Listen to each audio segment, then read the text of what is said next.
দীর্ঘদিনের প্রতীক্ষার অবসান ঘটিয়ে সোমবার থেকে ঢাকা গোপালগঞ্জ রুটে চালু হচ্ছে নতুন ট্রেন অভিযাত্রী কমিউটার।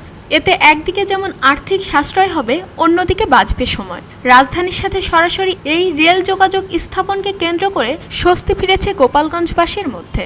বর্তমান সরকারের এই উদ্যোগকে স্বাগত জানিয়েছেন সর্বস্তরের মানুষ। রাজধানীর সাথে সরাসরি রেল যোগাযোগ ছিল গোপালগঞ্জবাসীর এক স্বপ্নের দাবি, যা এবার বাস্তবে রূপ নিতে যাচ্ছে। সোমবার দুপুর ৩টা ১৫ অভিযাত্রী কমিউটার ট্রেনটি ঢাকা থেকে গোপালগঞ্জের উদ্দেশ্যে ছেড়ে যাবে। ট্রেনটি গোপালগঞ্জে পৌঁছবে ৬টা ৪৫। একই দিনে ফিরতি ট্রেনটি গোপালগঞ্জ থেকে সন্ধ্যা ৭টা ৩০ ছেড়ে আসবে ঢাকার উদ্দেশ্যে এবং রাজধানী ঢাকাতে পৌঁছাবে রাত ১০টা ৩০।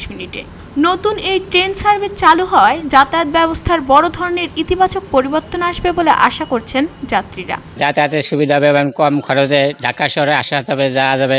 আগে যে বাসে যাইতে হতো, অনেক টাকা পয়সা খরচ হতো, অনেক সুবিধা হচ্ছে আমাদের, অনেক স্বল্প টাকায় যেতে পারছি ঢাকায়। আমি শুধু গোপালগঞ্জবাসী হিসেবে বলবো না, যে পুরো দক্ষিণ বাংলার, বিশেষ করে এখানে গোপালগঞ্জ, বাগেরহাট, পিরোজপুর, নড়াইল এইসব অঞ্চলের পুরো মানুষেরই এখন ঢাকা যেতে খুবই সুবিধা হবে। যেখানে ৫ থেকে ৬০০ টাকা দিয়ে ঢাকা যেত, এখন সেখানে ১৪৫ টাকা করে এক একজন। অর্থশাস্ত্র এবং সেফলি যাত্রা, এটা একটু বড় বিষয়। এই উপলক্ষে কাশিয়ানী উপজেলার মহেশপুরের নতুন রেল স্টেশনে শুভ উদ্বোধন অনুষ্ঠান অনুষ্ঠিত হবে।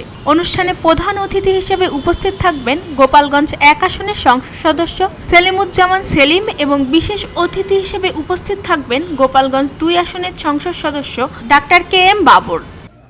এই ট্রেনটি চালু হয় এলাকার অর্থনৈতিক অবস্থার উন্নতি হবে বলে জানান স্টেশন মাস্টার।